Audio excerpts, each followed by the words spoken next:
Bonjour à toutes et à tous et bienvenue sur Art et Confiance en Soi. Aujourd'hui, on va aborder un sujet qui touche énormément d'artistes, que ce soit des débutants ou même des professionnels confirmés, le syndrome de l'imposteur. Si vous vous êtes déjà demandé « Mais pourquoi est-ce que je me sens comme une fraude ?» ou encore « Est-ce que je mérite vraiment d'être ici ?» Eh bien, vous n'êtes pas seul. Le syndrome de l'imposteur est quelque chose qui peut freiner notre créativité, nuire à notre confiance en soi et même nous empêcher d'atteindre nos objectifs artistiques. Mais bonne nouvelle, on peut le surmonter.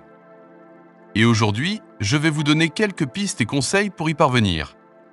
Avant de commencer, n'oubliez pas de mettre un petit pouce bleu à cette vidéo, si le sujet vous parle, de vous abonner à la chaîne pour plus de contenu et d'activer la petite cloche pour ne rien rater.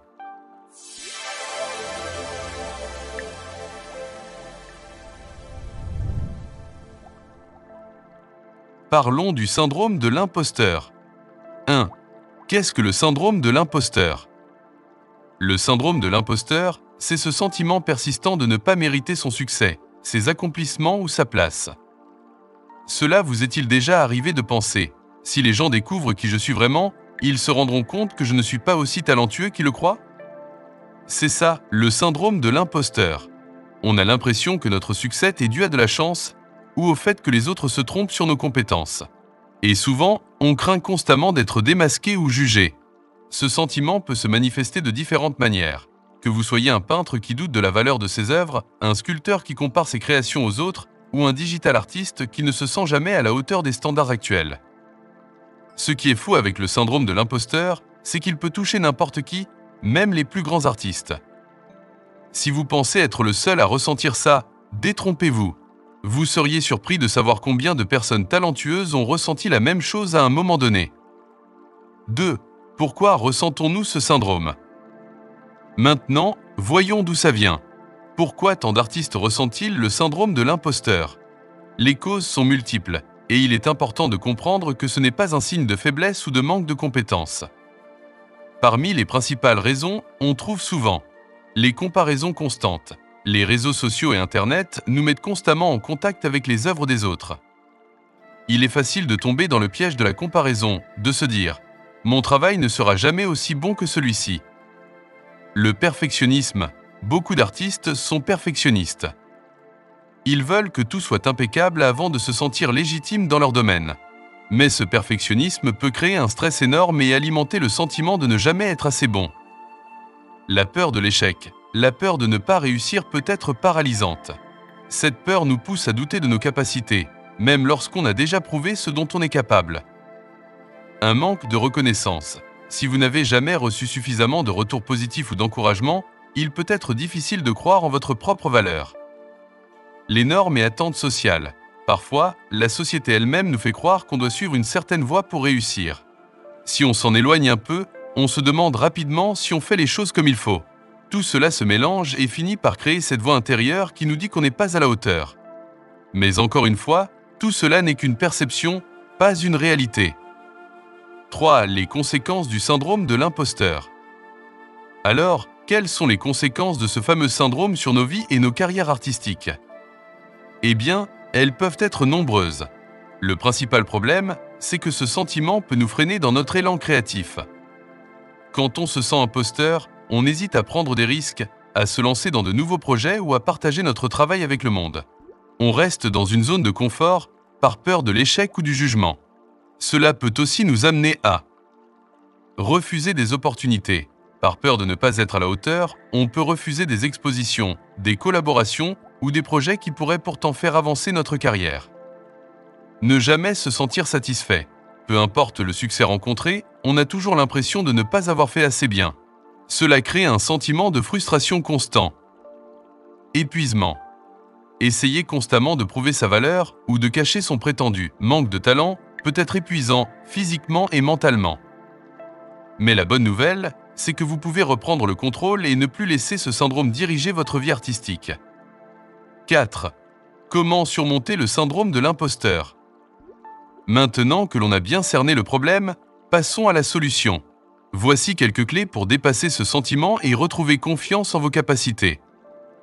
Acceptez le fait que tout le monde doute. Le doute fait partie du processus créatif. Même les artistes les plus accomplis ont des moments de remise en question. Mais la différence, c'est qu'ils continuent d'avancer malgré ces doutes. Acceptez que douter ne signifie pas que vous êtes un imposteur, mais que vous êtes humain. Revenez à vos accomplissements. Prenez le temps de faire une pause et de regarder tout ce que vous avez déjà accompli. Listez vos réussites, aussi petites soient-elles. Cela peut être une œuvre dont vous êtes fier, un compliment reçu ou une opportunité saisie. Avoir cette liste sous les yeux peut vous rappeler que vous avez des raisons valables d'être là où vous en êtes.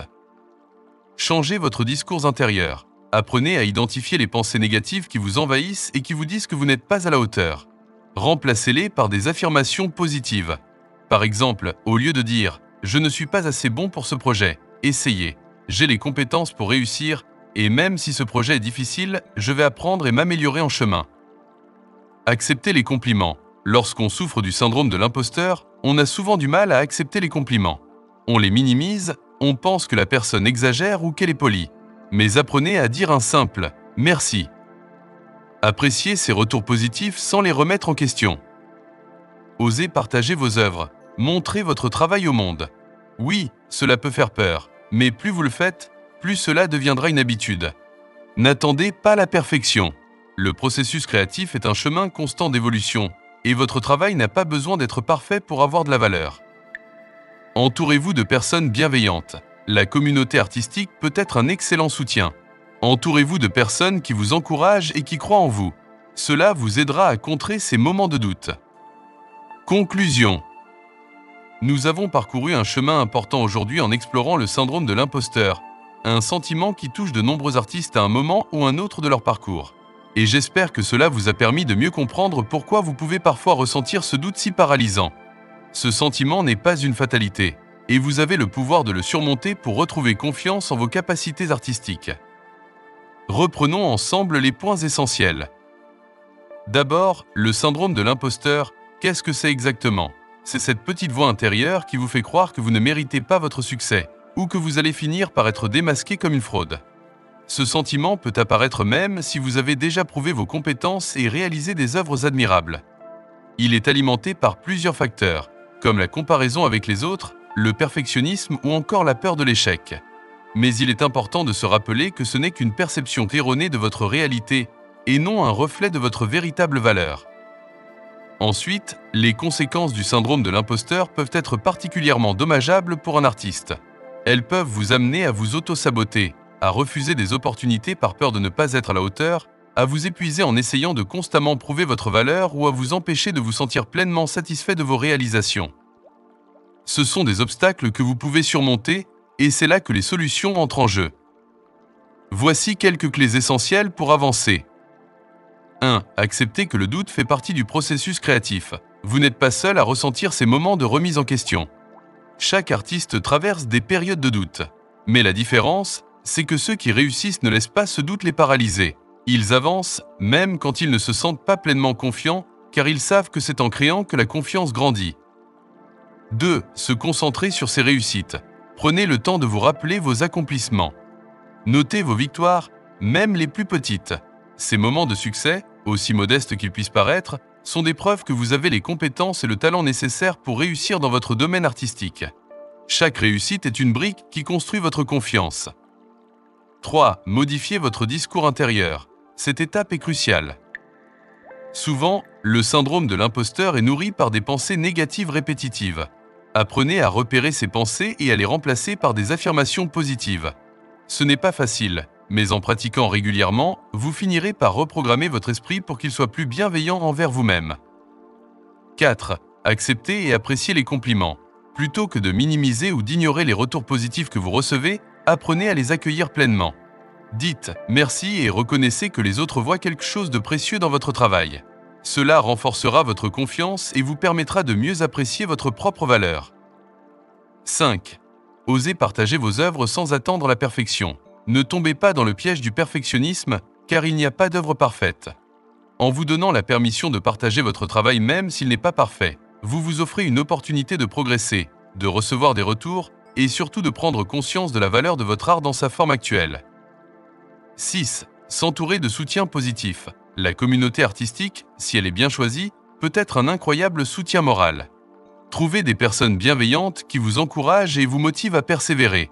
Leurs encouragements vous aideront à renforcer votre confiance, surtout lors des périodes où vous doutez le plus de vous-même. Le mot de la fin. Le syndrome de l'imposteur peut sembler envahissant, mais rappelez-vous qu'il n'est pas plus fort que vous. Vous méritez la place que vous occupez aujourd'hui dans le monde de l'art et les accomplissements que vous avez réalisés sont bien réels. Vos doutes ne définissent pas votre valeur. Chaque artiste passe par des moments de fragilité, mais c'est votre capacité à continuer malgré ces incertitudes qui fait toute la différence. La créativité est un voyage et chaque étape compte. Alors, ne laissez pas ce syndrome freiner votre talent ou vos ambitions. Continuez de créer, de partager, de progresser à votre rythme et de croire en vous-même. Vous avez tout ce qu'il faut pour réussir et apporter quelque chose d'unique au monde à travers votre art. Avant de se quitter, je vous invite à prendre un moment pour réfléchir à votre propre expérience avec le syndrome de l'imposteur. Est-ce que vous l'avez déjà ressenti? Comment avez-vous réussi à avancer malgré tout? N'hésitez pas à partager vos réflexions dans les commentaires, car nous sommes une communauté d'artistes et ensemble, on peut se soutenir et se renforcer mutuellement. Si cette vidéo vous a parlé, pensez à me mettre un petit pouce bleu qui me fera super plaisir et à vous abonner à la chaîne pour ne rien manquer des futurs contenus. Activez la cloche pour être alerté dès qu'une nouvelle vidéo est disponible. Merci encore d'avoir pris le temps de regarder cette vidéo. Prenez soin de vous et n'oubliez pas, votre art compte, vous comptez et vous méritez de briller. À très bientôt sur Art et Confiance en Soi. D'ici là, restez créatif et bienveillant avec vous-même.